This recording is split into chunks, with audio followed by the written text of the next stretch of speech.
Bismillahirrahmanirrahim. Assalamualaikum warahmatullahi wabarakatuh. Oke, hari ini kita akan belajar tentang hak asasi manusia, yaitu salah satu materi dari pelajaran PPKN bisa, pendidikan kewarganegaraan bisa, kemudian lulusan kebangsaan juga bisa. Nah, jadi yang pertama kita akan belajar tentang hak asasi manusia, khususnya adalah pengertian dari hak asasi manusia. Apa sih pengertian hak asasi manusia? Jadi hak asasi manusia itu bisa disingkat juga dengan kata HAM. Nah, HAM sendiri itu adalah hak yang melekat pada diri setiap manusia sejak awal dilahirkan, yang berlaku seumur hidup dan tidak dapat diganggu oleh siapapun. Gitu.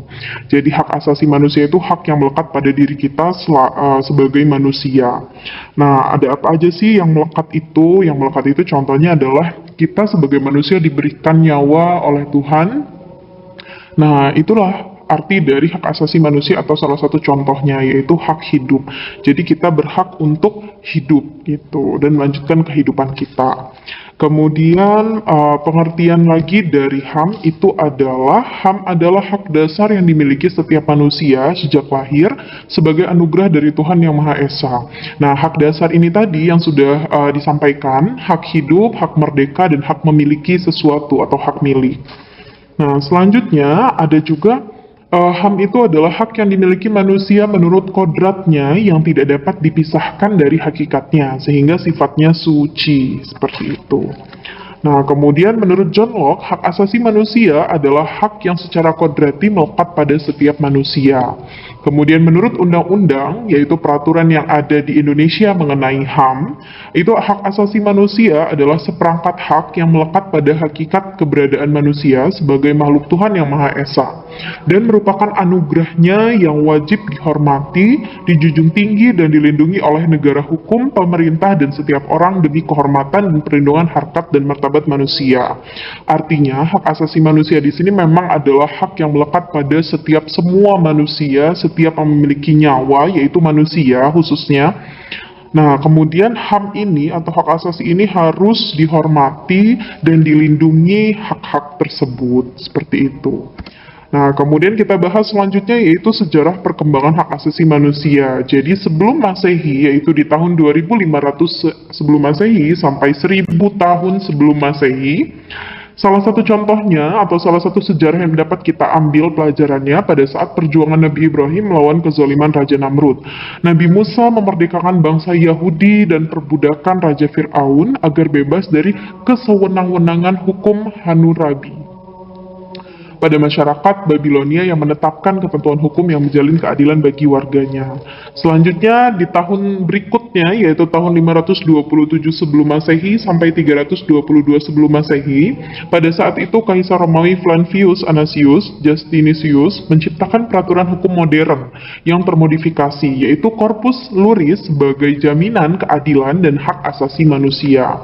Nah, di tahun 1215 Masehi yaitu abad 17 sampai 19, gerakan rasionalisme dan humanisme di Eropa bergolak secara revolusioner di bidang hukum. Hak asasi dan ketatanegaraan ditandai lahirnya dengan Magna Carta di Inggris yang berisi pembatasan kekuasaan raja dan hak asasi manusia.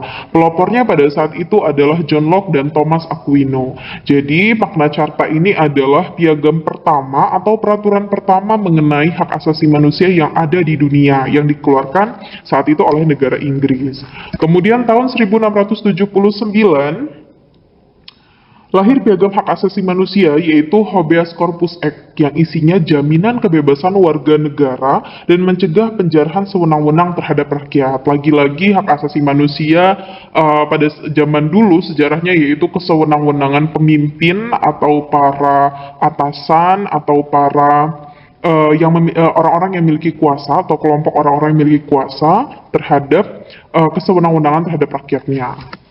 Kemudian pada tahun 1689 lahir piagam Bill of Rights di Britania Raya, lagi-lagi di Inggris, yaitu berisi undang-undang tentang hak asasi manusia atau hak asasi dan kebebasan warga negaranya, seperti itu.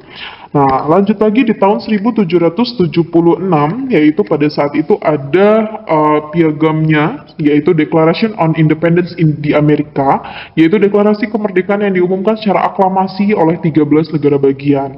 Deklarasi ini merupakan piagam hak asasi manusia karena mengandung pernyataan bahwa semua bangsa diciptakan sama derajatnya oleh Tuhan yang Maha Pencipta.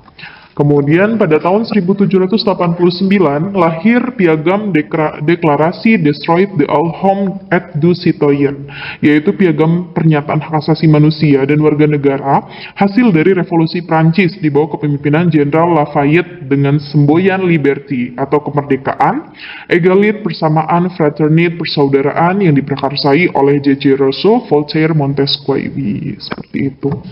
Kemudian tahun 1941, Atlantic Charter yang lahir pada saat berkobarnya Perang Dunia dengan pelopor F.D. Roosevelt mengusulkan 4 kebebasan atau the Four Freedoms sebagai penyangga hak asasi manusia yang paling pokok dan mendasar. Yang isinya yaitu the Four Freedoms itu yang pertama adalah kebebasan atau freedom untuk berbicara dan mengemukakan pendapat. Artinya di sini sebagai manusia kita bebas untuk berbicara dan mengemukakan pendapat atau menyampaikan aspirasi yang kita miliki. Kemudian kebebasan untuk beragama. Artinya di sini manusia bebas untuk memeluk agamanya masing-masing, artinya tidak ada paksaan dalam memeluk agama. Kemudian yang ketiga, kebebasan dari rasa takut, artinya sebagai manusia ya kita tidak boleh memiliki rasa takut kepada siapapun gitu. Kemudian yang keempat adalah kebebasan dari kekurangan dan kelaparan. Nah, di sini kebebasan dari kekurangan dan kelaparan artinya di sini sebagai manusia kita butuh yang namanya makan atau minum. Nah, itu adalah salah satu kebebasan salah satu dari the four freedoms tadi, yaitu kebebasan dari kekurangan dan kelaparan. Kemudian pada tahun 1948 lahir Piagam Hak Asasi Manusia Sedunia atau Universal Declaration of Human Rights, seperti itu. Nah, jadi kurang lebih sejarah hak asasi manusia ini seperti ini ya, dari sebelum Masehi sampai 1948. Selanjutnya ada macam-macam hak asasi manusia. Jadi menurut Piagam HAM Sedunia, yaitu Universal Declaration of Human Rights, yang ditetapkan oleh PBB pada tanggal 10 Desember 1948, hak asasi manusia itu salah satunya adalah hak asasi sipil dan politik. Yang pertama ada hak atas hidup, kebebasan, dan keamanan dirinya. Nah, selanjutnya hak atas kesamaan di muka badan-badan peradilan. Nah, artinya di sini kita semua sebagai manusia itu adalah sama di mata hukum, di mata peradilan, di mata pemerintahan, di mata sipil. Kemudian ada lagi hak-hak ekonomi, sosial, dan budaya yang mencakup hak atas pekerjaan, hak untuk membentuk serikat pekerja, dan hak atas pensiun. Dalam hal ekonomi, sosial, dan budaya, kita juga dapat atau mendapatkan hak untuk mendapatkan pekerjaan, kemudian hak untuk membentuk serikat pekerja atau persatuan sesama buruh, salah satu contohnya, dan hak untuk mendapatkan pensiun, seperti itu. Kemudian secara umum, hak-hak asasi manusia dapat dikelompokkan menjadi 6 macam, yaitu yang pertama ada hak asasi pribadi, yaitu berhubungan dengan pribadi kita sendiri selaku manusia. Salah satu contohnya adalah hak hidup, kemudian hak melanjutkan kehidupan, kemudian hak untuk menikah atau meneruskan kehidupannya. Kemudian ada lagi hak asasi politik. Nah, hak asasi politik seperti yang sudah dibahas tadi sebelumnya, yaitu adalah hak atas kesamaan di muka badan peradilan, kemudian hak atas hidup, kebebasan, dan keamanan dirinya sendiri, hak untuk memilih dan dipilih jika di Indonesia ketika ada pemilu. Kemudian contoh yang ketiga ada hak asasi ekonomi. Hak asasi ekonomi ini berarti hak untuk mendapatkan pekerjaan, kemudian hak untuk mendapatkan pensiun. Kemudian selanjutnya ada hak mendapatkan persamaan hukum dan pemerintahan. Artinya di mata hukum dan di mata pemerintahan, pada saat SOP prosedur dalam melakukan sistem pemerintahan, kita semua sebagai manusia memiliki hak yang sama.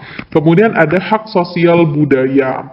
Nah, untuk hak sosial budaya artinya kita di sini dapat dengan bebas untuk melaksanakan atau meneruskan tradisi budaya yang kita punya di daerah asal kita masing-masing. Selanjutnya hak untuk mendapatkan prosedur hukum yang benar. Artinya di sini semua prosedur hukum itu memang harus benar dan tidak ada yang namanya pilih kasih atau adil seperti itu. Jadi di sini mengutamakan keadilan dalam prosedur hukum yang benar.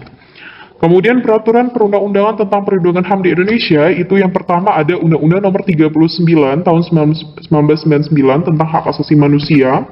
Kemudian ada Undang-Undang Nomor 26 tahun 2000 tentang pengadilan HAM, dan terakhir Keputusan Presiden Nomor 50 tahun 1993 tentang Komnas HAM atau Lembaga Komisi Nasional Hak Asasi Manusia. Kemudian selanjutnya ada bentuk-bentuk pelanggaran berat HAM.